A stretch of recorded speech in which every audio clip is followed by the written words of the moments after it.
Hello, hello. How's it going, everyone? Happy Valentine's Day. But if you're here with us, we're actually going to say Happy Galentine's Day because I'm going to be joined by one of my most favorite fellow veterinarians ever. So we're going to have Dr. Lo Curtis on, and I'm excited to talk to her about veterinary neurology and maybe some other things because I just enjoy talking to her. So, hello. Hi. Hi. I like your lipstick. Thanks. I've been outside in the snow and have really bad hat hair and really bad. So this is what you get. I'm sorry your Galentine's date is not looking as fresh as you. Oh, I'm here for it. I, I didn't want to talk about how long ago before today it was that I took a shower, so don't even worry about it. nice. And you brought up the straight hair. I love your curls too. Yeah, I've been doing that more. It when it's thicker, like I have to get it thinned. When Yeah. it's thicker and longer, it doesn't curl as well. So I definitely need a haircut, but what are you gonna do? 30 and I do it like every couple of months too. And I always feel like my hair gets thicker and healthier when I'm like eating better too. Oh, That's just me. But yeah. so we're gonna spend Valentine's together for a little bit, and I'm really Yeah. excited. I had a ton of people reach out to say, I'm excited to see you too. And I was like, maybe I set up this whole thing just so I could talk to you for an hour live. Like, let's not tell anybody that that's what we really were trying to do is But hang out. So, um, we don't lose power because it's storming something terrible outside. I know. So yeah, you're in Austin and I'm in Worth, in case people don't know that. So we're both in Texas. Yeah. And I think we've gotten like 6 inches of snow or something crazy today. What about you? Mhm. Is it the same? It didn't start snowing until a couple of hours ago, but we've had a lot of ice. Um, and that's been a fun adventure as a new homeowner. So we'll see how my things are when things start to thaw out, fingers crossed. But yeah, it started snowing a little bit ago. I don't know what it's like out there right now, but I can hear like ice hitting my window and I can hear the wind. Hi. Um, reverberating off of my house. So Yeah, we went out for a little while until our like noses were running and our faces were numb, and then we convinced the children to come back inside. We're like, okay, we're done. So yeah, I left Washington to never deal with this again. So I don't love it. I don't love it. be fun. Thank you. So you were, just so you know, I mean, I don't want you to get a big head, but you were like #1 requested guest for the series. So Oh, I was really excited because whew. I know, no pressure, no. Um, I feel like I'm very familiar with some of your journey from your podcast. Why don't you tell everyone a little bit about your podcast just so they kind of get that right off the bat? And then I have questions for you. Okay. Um, the dog is chewing on a bone in the background. Is it like super distracting? No, but Great. I have children and nothing really, Okay, great. nothing bothers Well, apparently the majority of the people that are watching this probably understand. me. Good. Okay. Well, I'm a pretty verbose person, so I will also try to keep things like concise. Yeah, we have an hour and I'm gonna kind of walk you through. So occasionally, okay, so we're gonna Sounds great. Signposting, love it. plus I need Uh, to ask who you think is gonna win the Bachelor because I really want your prediction at the end. So we gotta have time for that. Just sure. Yeah, the most important, save the best for last. Well, so I am from Washington State, and I went to Washington State for both undergrad and vet school. I did an early pre-admit program because I knew pretty young that I wanted to be a veterinarian, although my reason for wanting to be a vet continues to evolve. Like what started me is not what's keeping me in the profession, if that makes sense. so what started you? Like, was there that I'm moment? just that like really cliche like 11-year-old that got a dog, and I really liked science, and at one point I wanted to be a dentist, so bullet dodged there because mouths are really gross. uh, Like even pet mouths can be gross, and then people, I'm like, no, Well, ironically, one of the reasons I decided to specialize was because I never wanted to do a dental in my entire career. That is interesting. Okay. Like your guest from last week, she's going to be so sad. But I mean, some people are made for it. My dental lab was like the most frustrating thing I had ever done. So anyway, I had applied for vet school the summer between my freshman and sophomore year in undergrad, interviewed for it in the fall of my sophomore year of undergrad, found out that I got in, and then just had to like maintain a certain GPA and take the right prereqs. And then basically like my fourth year of my major was waived for my first year of vet school. So did you actually get an undergrad degree or not?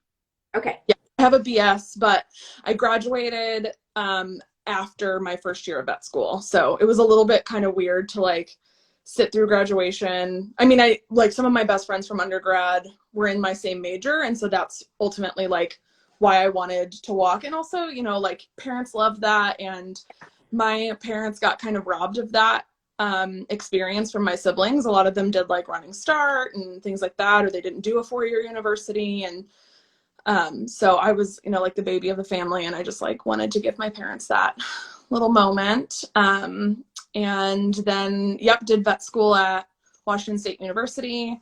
The summer between my last year of undergrad and my first year of vet school, I studied abroad in Kenya and did a wildlife conservation program, and came back and was like, I want to do zoo med because that's the only way I'll get to work on large African mammals and in America. So I was going to be zoo vet the whole vet school. I was zoo club president. I had a bunch of zoo. Okay. Yes. I'm taking you back. Okay. Yeah. So what did you do in undergrad? Were you like, you know, that BIMS major that you like knew you were going to vet school? Were you in all the pre-vet things, or did you explore undergrad and like enjoy it? How intense was undergrad? Because you got in the first time, and I'll tell you, a lot of my guests, and me included, we didn't get into vet school the first time. So what is there?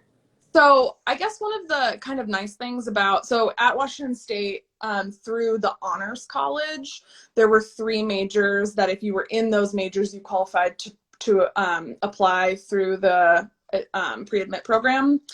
And this is where like the great irony of my life comes in. And also like, as a Christian, I just obviously believe like the Lord had a hand in all of this from the get-go. Right.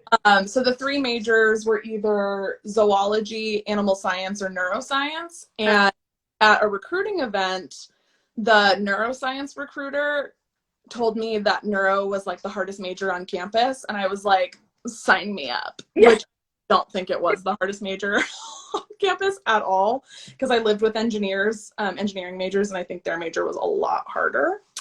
So I was a neuroscience major. I had no idea that neurology as a veterinarian existed. Sorry, my cat is really excited to play with all the recycling. So I was not in pre-vet club. I was in neuro club. I didn't even know there was a neuro club. I'm real honest with you. Like I did a lot of fraternizing in undergrad, and I did not do as many clubs. Yeah, I was like over involved in high school, not as involved. I think the main reason why I was in neuro club was to get some mentorship from older students and to have a little bit of help with like the application process. And I'm sure I also wanted it to be on my applications. I'm not really sure honestly anymore. We didn't really do much, to be honest. Neuro club was pretty inactive. So I think probably because most of the people in that major were like really busy with their coursework, and they were like, I don't have time for this right now. Like we basically got like free pizza a couple times a year, you know. Put it on the resume. Right. And that's why people join clubs in college anyways, because we're broke and we want free pizza. Yeah. So that in that way it was really successful. Networked, and you did you use any of those connections for your vet school application, or not at all? Well, I think because it was so early on in the like college experience, I actually ended up having to supplement well, I chose to supplement my vet school application because you had to have a science major as one of your letters of recommendation. And the only science class I had been in at that point was intro chem for science majors. So it was like hundreds and hundreds and hundreds of people. And so my professor agreed to write me a letter, and he's like, but I'm going to be honest with you, I'm going to base it off of your performance in the class. I don't know you at all. I can't say anything to you. And so I elected to supplement my application with letters from my chemistry TAs both semesters, who were also students, obviously, but they knew me a lot better. And so I had that. I actually, I had to have one veterinarian write me a letter of recommendation, and the vet that wrote me the letter of recommendation is Dr. Rongren Sr., so Kirsten's mom. We didn't know each other. Fun. Yeah. Because she was, I job shadowed her in high school for my senior project. So I actually didn't know Kirsten yet at this point. Kirsten and I didn't. Have you guys known each other that long? Because I'm going to be like, oh, that's We've cool. known each other for a long time, but we didn't really, like, we knew of each other, and we had met in undergrad because we've had kind of the same trajectory. We were both honors students. If I remember correctly, I think she might have been a zoology major, though. I can't remember at all. Doesn't matter. She'll tell us.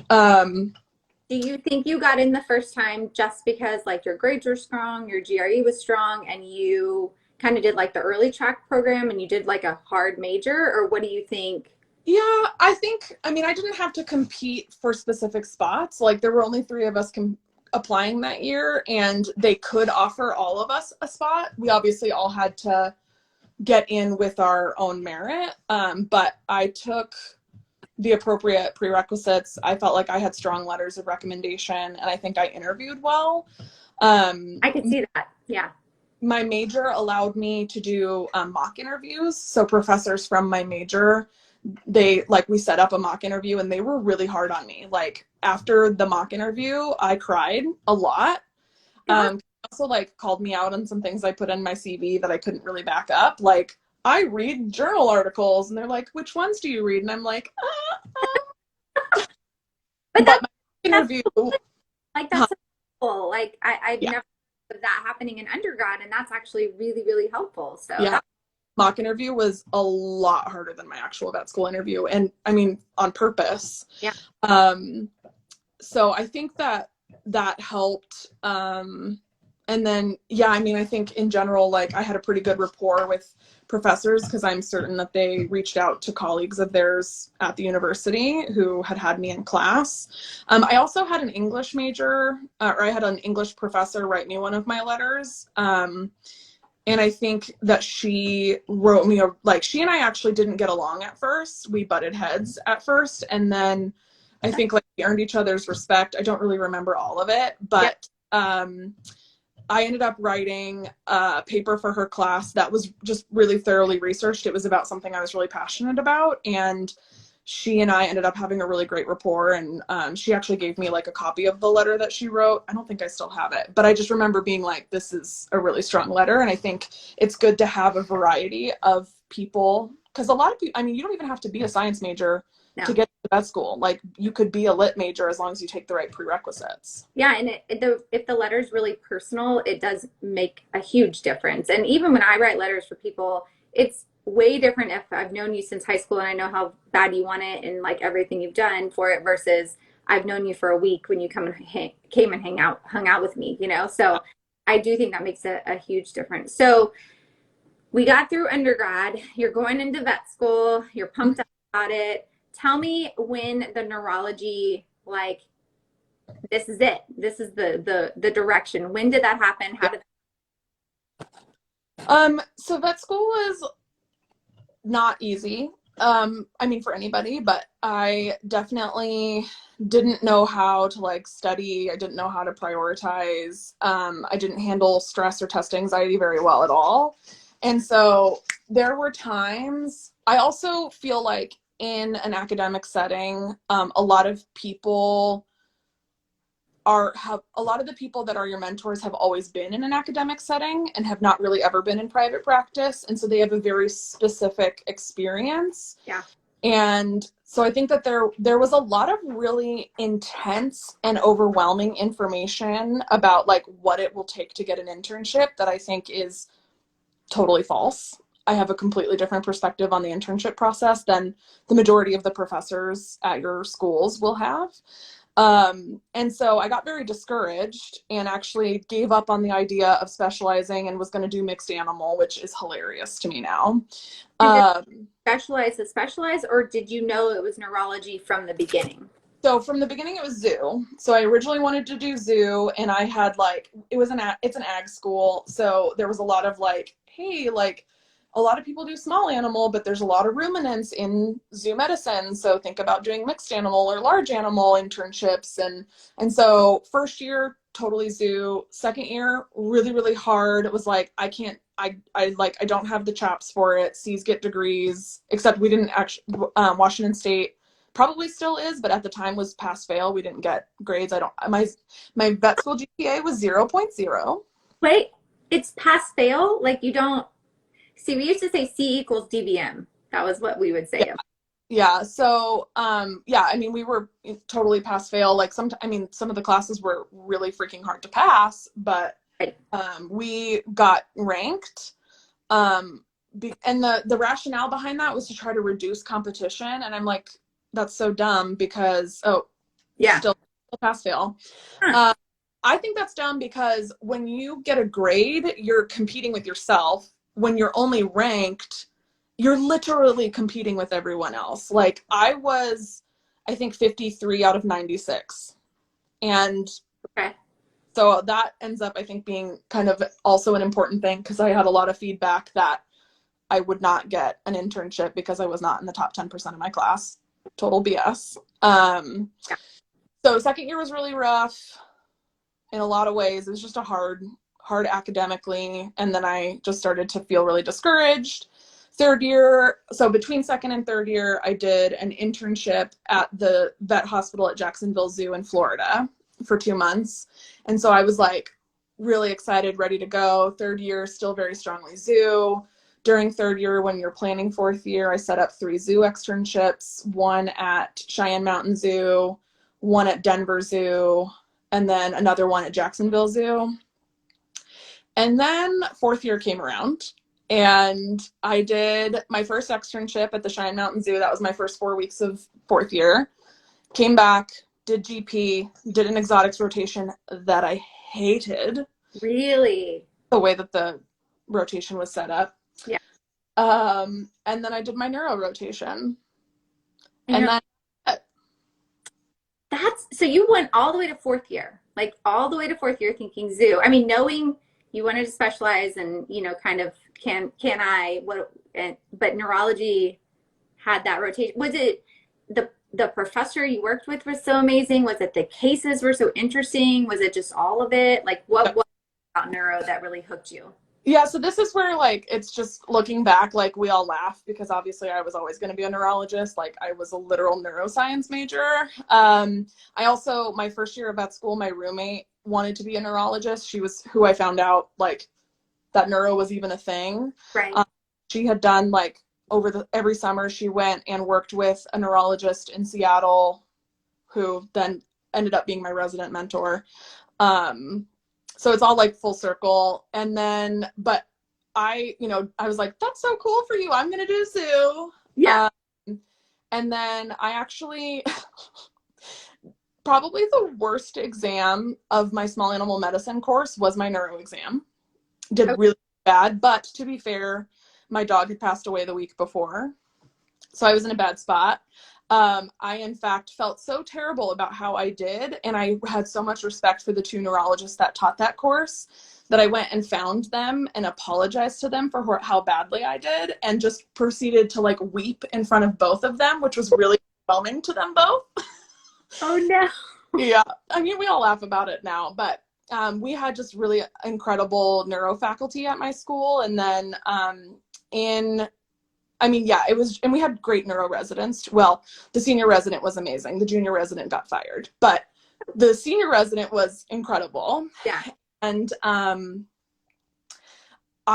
So were you The neurologist that I worked with the most, so I ended up taking 9 weeks of neuro. In fourth year, I rearranged a ton of stuff. Like, I basically let the zoos know, like, I'm not coming, which didn't go over very well. No.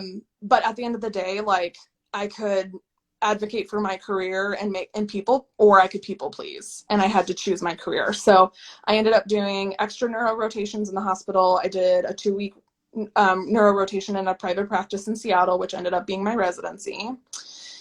And the neurologist that I worked with that whole time, her name's Stephanie Tomofsky. She's at Purdue now, and she's just a riot. Like, she's one of those people that is a very big personality, and so you either love her or you really find her quite annoying. But she and I really vibed, and then she and I and the senior resident were just like a little dream team. And then I was that annoying girl that when I wasn't on neuro, I found my way back to neuro, and I was always in the neuro exam room, and if people were like, "Where's Lo?" Probably in neuro. And I'm actually not the only neurologist from my class, but I was the most obnoxious about it. Like, I was the one that always talked about it, whereas my classmate was like much more tolerable of a person. But yeah, I just fell like head over heels for neuro. I loved the hands-on nature. I loved that you could do surgery and medicine. I love that you could make dogs walk again. And it's just, I mean, neuroscience is just really cool stuff. So are you figure it out quick, you switch everything around fourth year so you can get like more hands-on. Yeah. Not so much to like confirm your decision, but just because you love it. And I mean, myself, it was to confirm my decision, and I like tried to apply places that had zoo stuff too, because I pretty much only applied to I applied to a couple of private practices, but mostly academic internships. But I mean, like, if you talk to my parents, they would say the second she started talking about neuro, we knew that's what she would do. Okay, so let's just explain for everyone on here. So 4 years of undergrad, usually in college, and then 4 years of vet school. And in your fourth year, if you're going to go on and specialize, you usually have to do an internship, which is usually a year, and then a residency, which can be 2, 3, 4 years, depending on what specialty you're doing. Yeah. You can do either an internship in the academic setting, in private practice, and your internship can either be a rotating one where it's just everything, or you can go straight into your specialty for that year. No? Any specialty internships that don't require a rotating first. So you were looking next for your rotating internship. Yeah. And you applied to only academic places in one private practice? I applied, I think I ranked 10 places. I think I applied to 7 academics, both had neuro and zoo. Reggie, please stop. And then 3 private practices, 2 that were in the Seattle area, and then 1 was like a really like well-known private practice internship. Go somewhere else. That I would have hated. Like, thank the Lord I didn't get that. That would have been a terrible experience for me. Did you find those internships through your relationships? Did you go visit places? Like, how did you determine where you wanted to go? And the ones you ranked, was it based off of your visits or just off word of mouth, or what? So at least at the time, most academic places won't allow you to interview or visit. Okay. I don't know if that has changed, but that was how, I mean, they just get so many applicants that they just can't facilitate visits or interviews. I don't think I got an interview at one of the places in Seattle, which again, ironically ended up being where I did my residency. Interesting. And I didn't do that. I didn't visit there. I didn't have my externship there until after match day. So match day was in February. My out rotation there was in March, or else I actually think I probably would have matched there. Yeah. Like vibed with them. So I got an interview, I think, at the other place in Seattle, and then I definitely didn't get an interview at the place in New York. Because here's the thing, like, the academic places, I think, again, because of the sheer volume of applications that they get, and I think that this is bogus, but I also understand that they have to narrow it down somehow.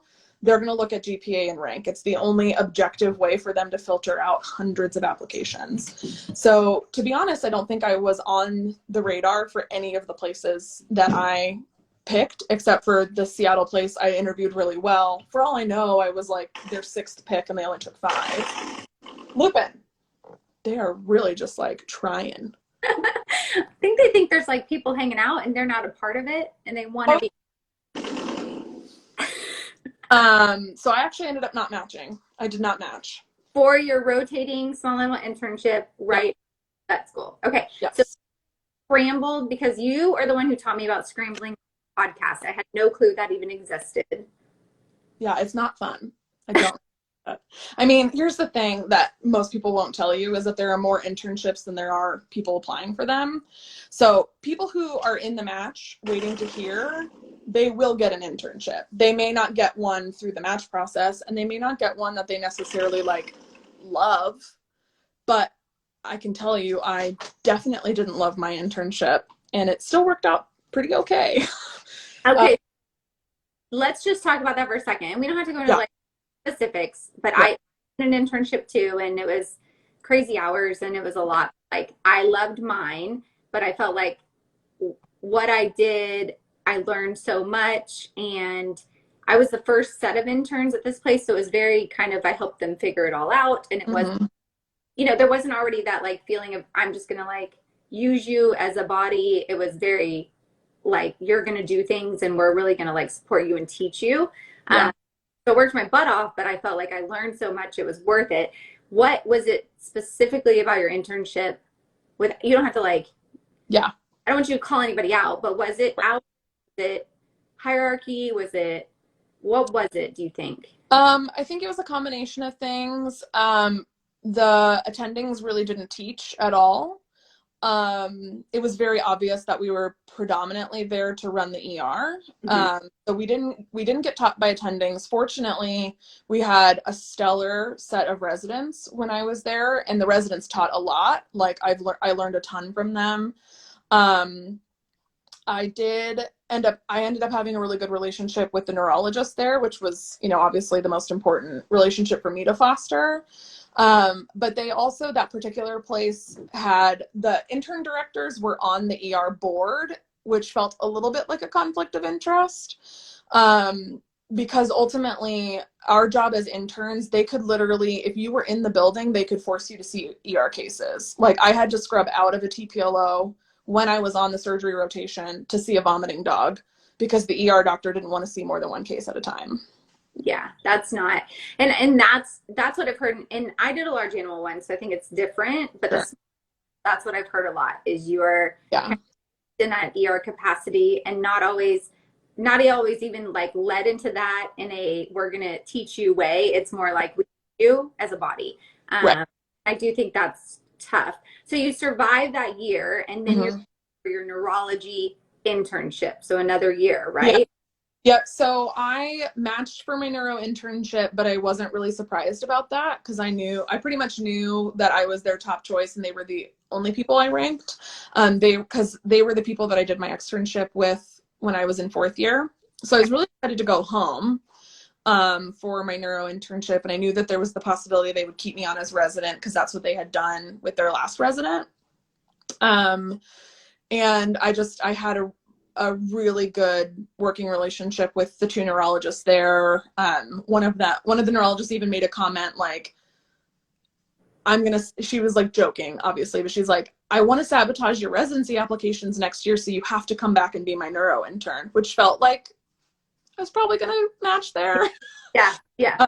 And I did. And then relatively close to when match opened, we decided to keep me on as a resident. And so I signed a contract to stay on as a resident. So you didn't have to go through match for resident.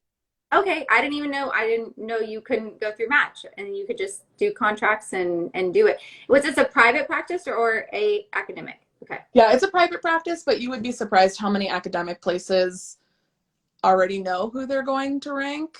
Okay. So interesting. So let's talk about some nuts and bolts. As an intern, how much money did you make? So I lived in Northeast Ohio and I made $28,000.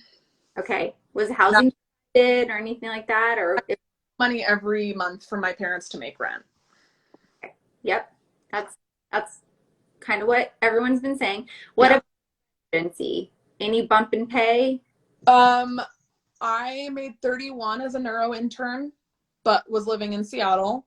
So I also had to have my parents supplement my income. I was gonna say that's like a yeah. Well, I was living north of Seattle, but regardless, like Still, living north of Seattle is still very expensive. And then my pay went from 31 to 41 once I became a resident. And then I'm like the type of person that firmly believes like if you don't ask for it, you're not going to get it. And so when I watched the intern salaries go from 30 to 34 to 36 and I was still going to be at 41, I asked for more pay. And then I ended up getting a very significant increase in my pay, which I don't think that they will ever do again, but I would argue I was probably the highest paid resident in the whole country. I love that. That's such a so you already had the relationship. They valued you. They knew you were going to stay longer, and so you asked. And what I always tell people is the worst thing that happens is they say no, we're Right. not. Yeah.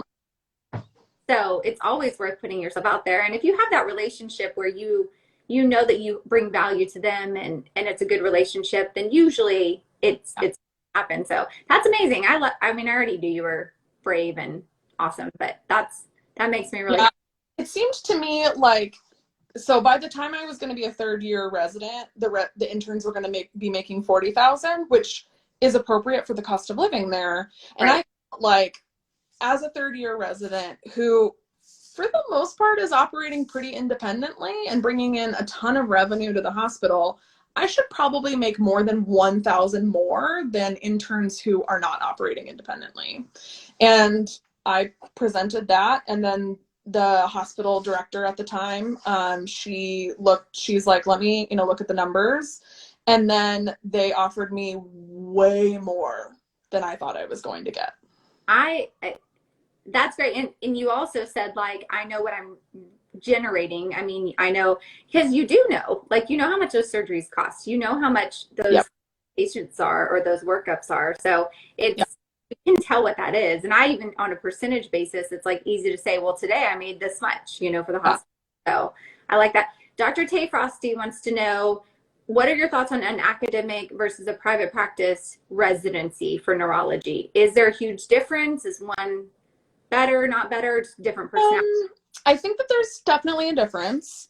I think it depends on what your priorities are. And so I got a lot of people who were applying basically to be my replacement, that my mentor would give them my email address and then I would give them a very candid, like, these are my thoughts. To me, yes, when you're applying for a residency, there are more people applying than there are positions. So unlike internship, it is very competitive.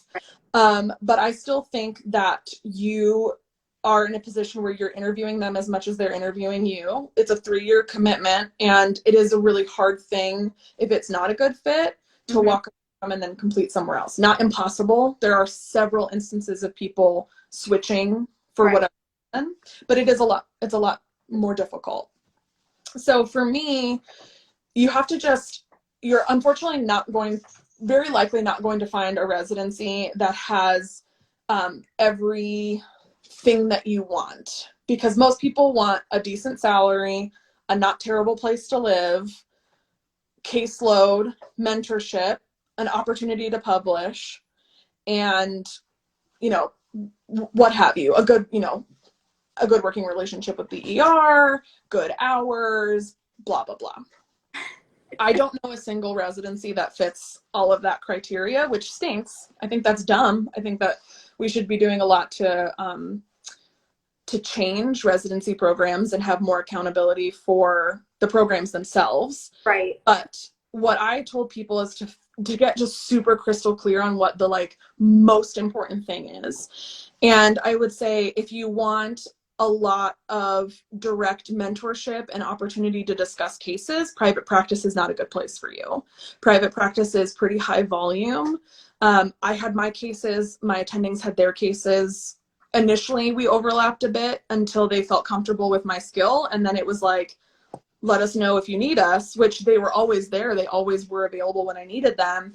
But we didn't have time to sit down and discuss cases. It wasn't like the residents at Washington State where we would every day have 2 hours to like sit and talk about cases and discuss pathophys and things like that.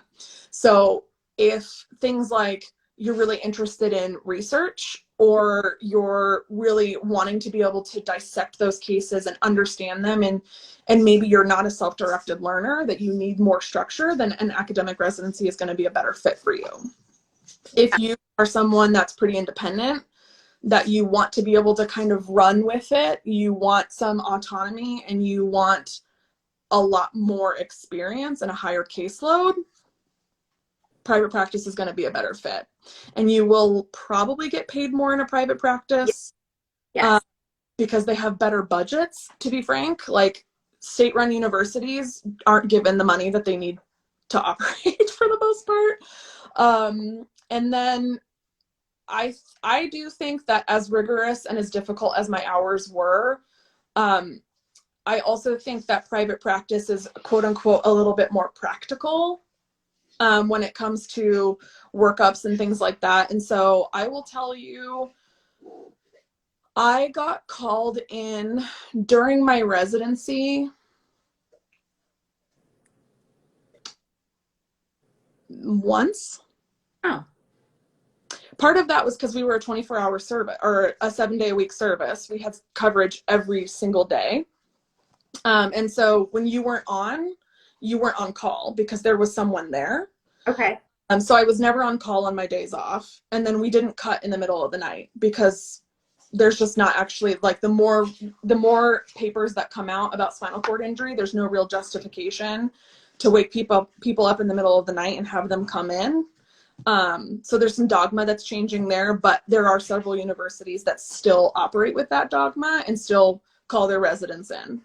And so I think that I got a lot more sleep than a lot of my friends and colleagues that were in Academic residence. But you also felt like you got that hands-on and that support where you were like, I'm a neurologist. Like, I got this. And I think that's important. Like, a lot of people ask me, well, should I do an internship or should I? And I'm like, it totally depends on what your goals are, depends on your personality, and it depends on like what you need out of it and if you can find the right fit. But I don't think everyone should do one. And I don't think, but you have to go into it like knowing what you need to get out of it and knowing if it's worth it. So, okay. I think the best residency could be a terrible residency for the wrong person. Yes, 100%. And I had even people come into my internship, after me, and we had some people like leave because they're like, this is not what I want. It doesn't work for me. Right. And me and my intern mate loved it. So I think that it definitely is very personality dependent and goal dependent, which, is kind of life in general. You need to know what you're putting out there and if it's going to be working. So what about, you get done with your residency, you love where you're at. Was there an option to stay there and work, or were you looking for jobs elsewhere? What was that like? I didn't love where I was at that point. Like, I loved the experience, but I did not want to stay there. There was not an opportunity. There were 3 staff neurologists at the time. I knew that this may not come as a surprise to you, but I'm a pretty growth-oriented person. What? I know. You might be a little like introspective too. And yeah, I'm just like, and I knew that my first 5 years out of residency were going to be the steepest growth curve for me in my career. And so for several reasons, even if there had been a position open, I would not have stayed. One was because for the same reason, I don't think people should do their internships where they go to school or do their residencies where they do their rotating internships. If you only are exposed to one way of doing medicine, you will never learn your way of doing medicine. And so I have worked with 7 neurologists in my career, and I'm not a carbon copy of any of them. I'm a little bit of all of them. There are certainly some that I'm more like than others. But I knew that I like most people, if there's a crutch, I will use it. And so, one, I didn't want to have that crutch there So if I stayed where I did my residency, I don't think I would have grown much. Right.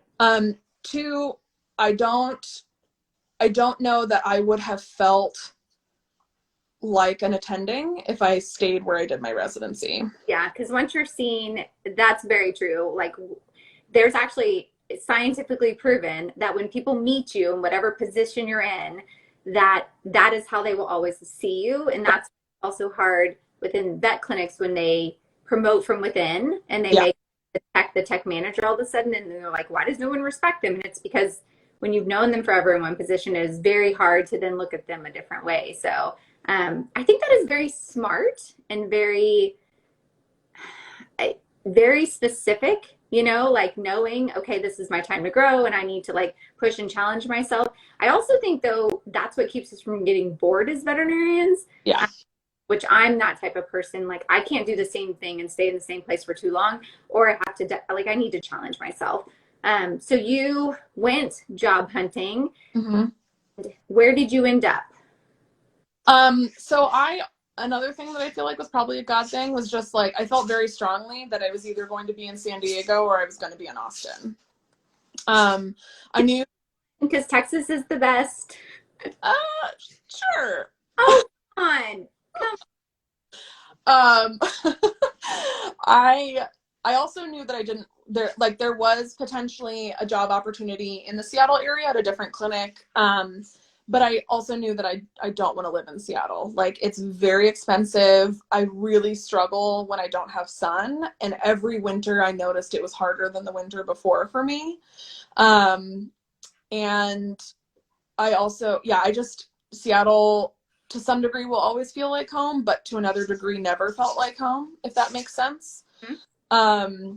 And so I interviewed at a hospital in San Diego, and I wanted that job really badly. They did not offer me that job.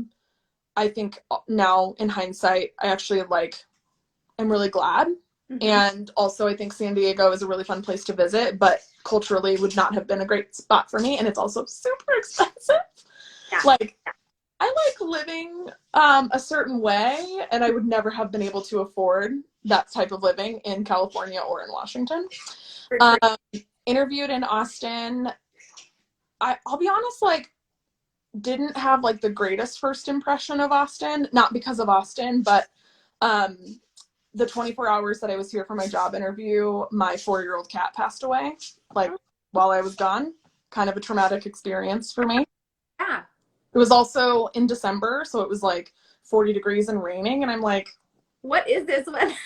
Is this Seattle? This is malarkey. That's funny. So then I came back for a second interview, and then it just, they pretty much offered me the job on the spot, and it just felt right. Austin felt like where I was supposed to go, and yeah, I love Austin. So I'm in Austin, Texas now. And you've been there for how long?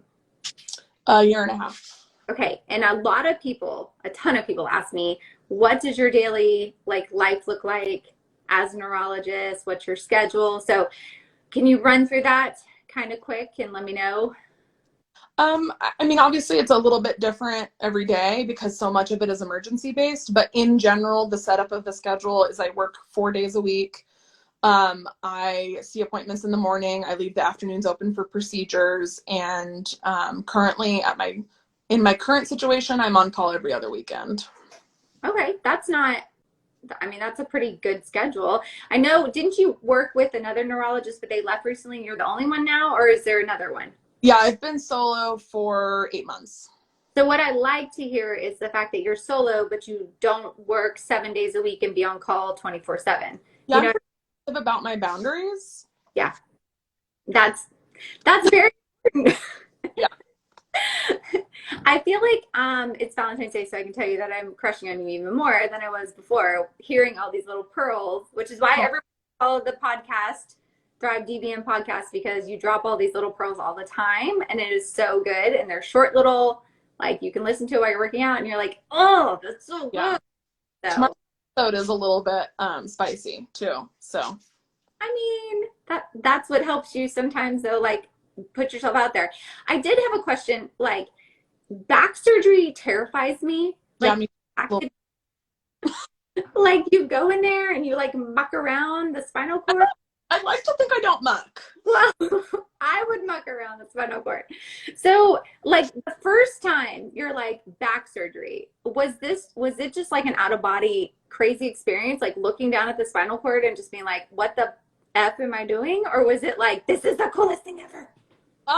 A little bit of both. Okay. So, I mean, fortunately, like you scrub into and assist a lot of surgery before you do it yourself. So, like, actually, the first time that I like ran the probe under the spinal cord was when I was an intern. I I admitted a dachshund that was paraplegic on overnights. It was like my last overnight, I think. And the resident and I mean, I had like a really wonderful relationship with the residents. Also, by the way, for anyone who's going into an internship, like if you have the mindset that your job is to make the job of the resident easier, the residents will love you and they will treat you really, really, really, really well. Yes. So that's always how I felt, was like, I need to do my job really well so that when they get a transfer for me, it's seamless. Done. Yeah. Seamless. Love It's it. really hard to take over something and fix the bad communication and the inappropriate estimates that someone else gives. But anyway, she asked me if I wanted to scrub in. So I just stayed after my shift was over. I scrubbed in with her, and I got to like, she's like, do you want to come, run along the spinal cord? And I was like, yeah. But yeah, I mean, I will say, like, there are parts of that surgery that I really love, and then there are parts of that surgery that are also still just really tough. Mm-hmm. Doing that surgery for the first time in an OR that I didn't know, with tools that weren't mine. So like my first few surgeries out of residency, it felt like a huge setback. Like I felt very insecure. I'm like, why can't I do this? Why is this so hard? It used to be so easy. So I will say, like, I like to call it fourth year of residency, hardest year of my career, easily.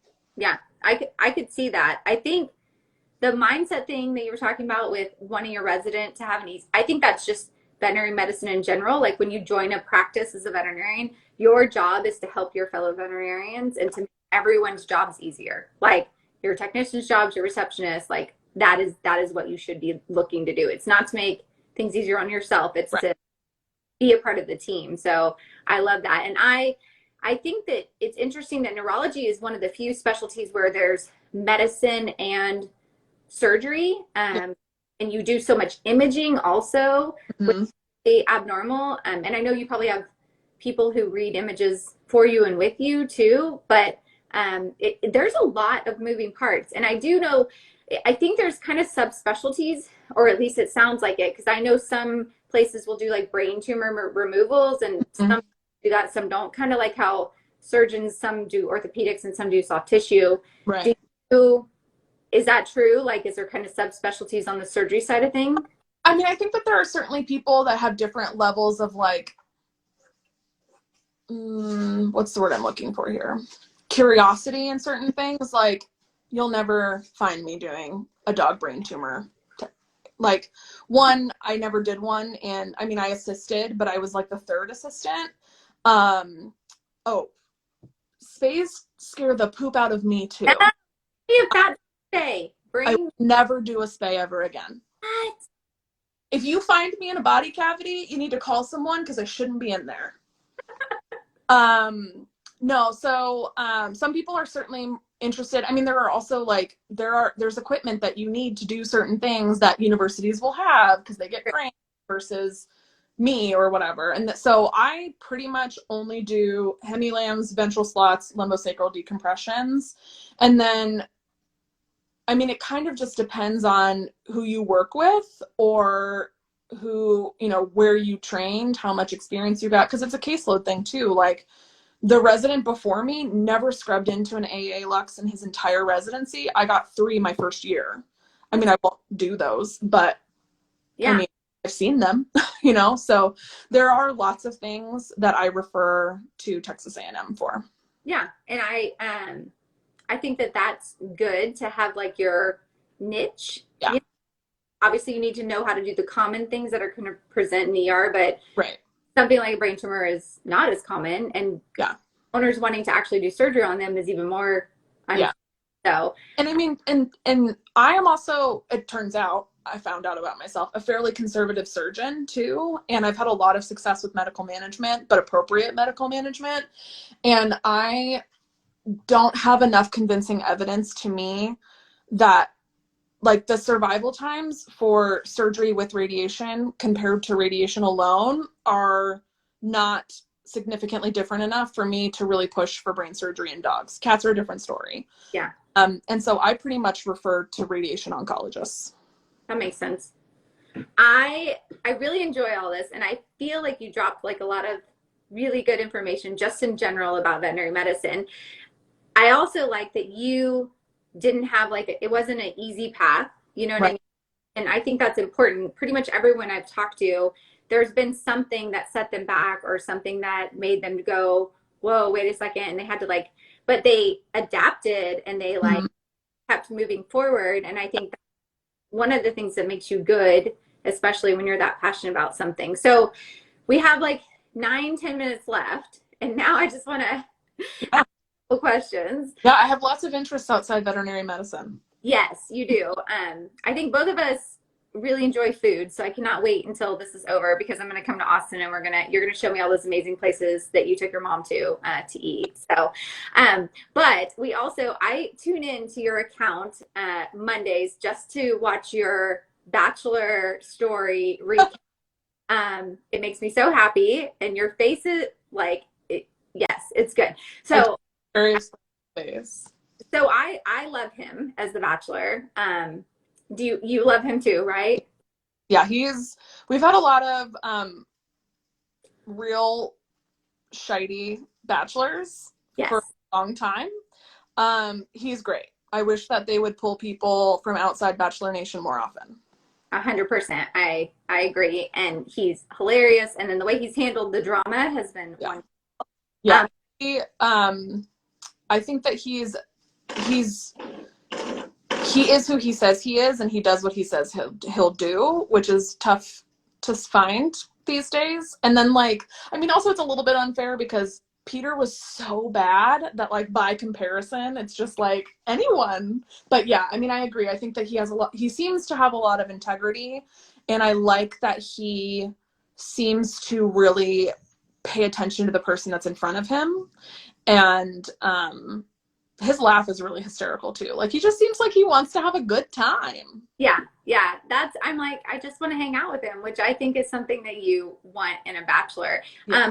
I hate that they keep bringing girls on. I think that that's Yeah. like, To be fair though, my favorite girl was one of the new girls. So is it the teacher? yeah.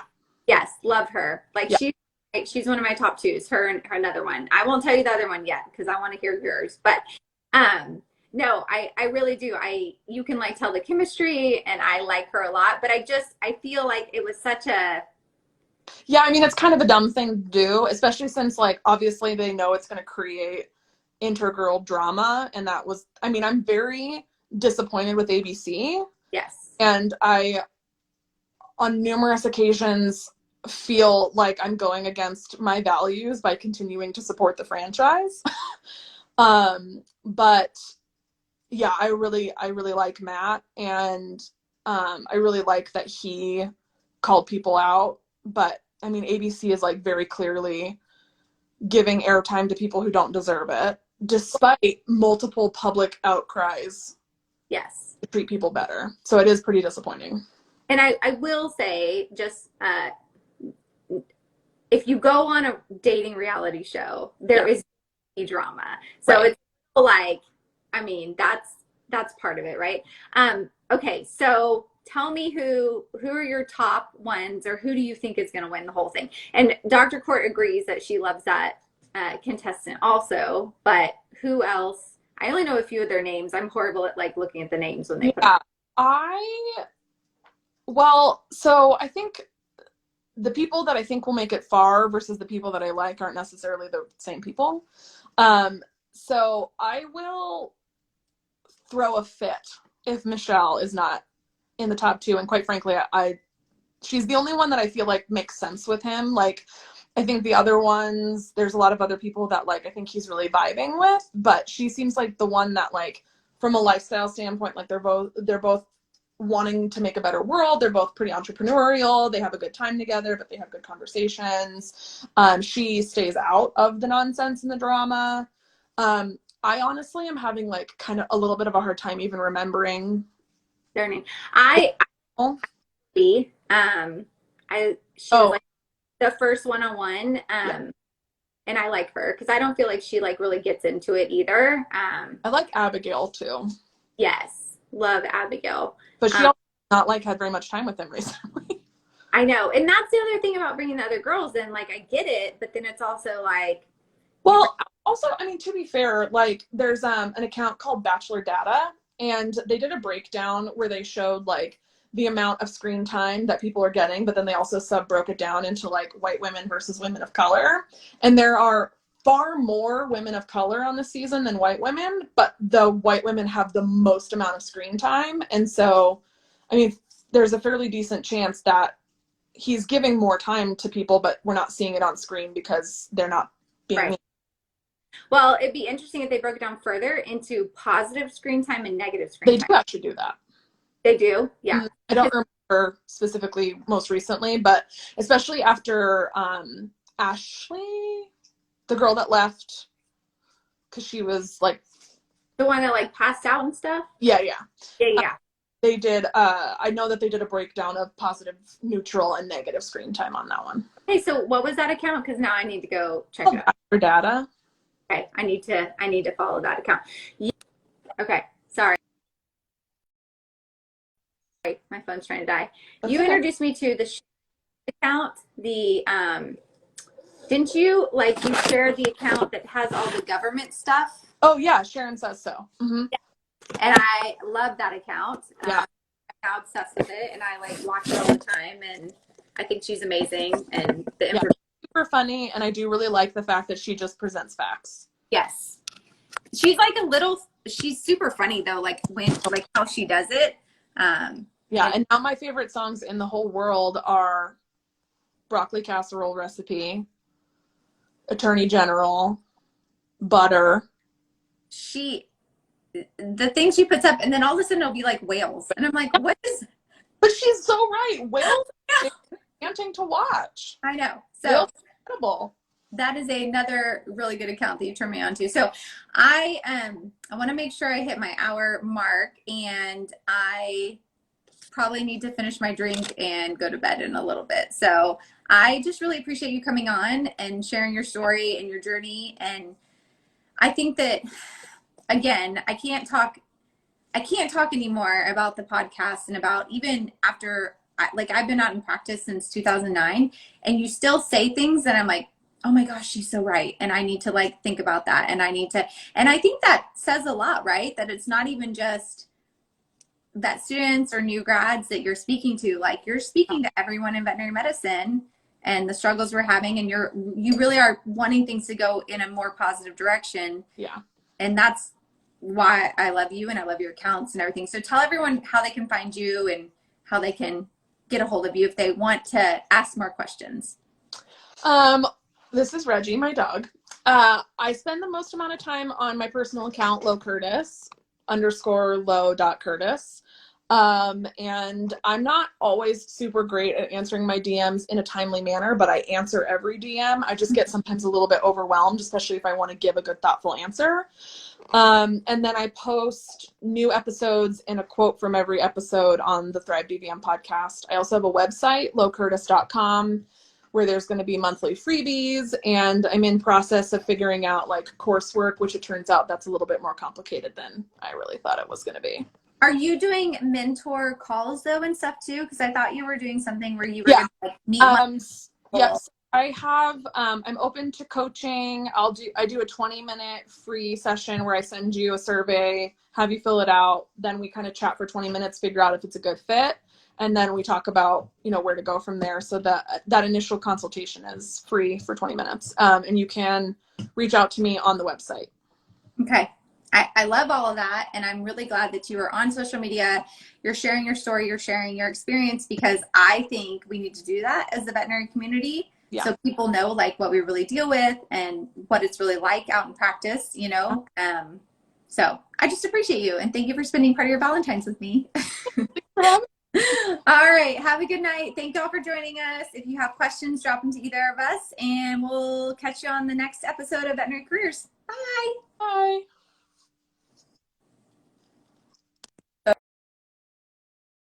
Boop.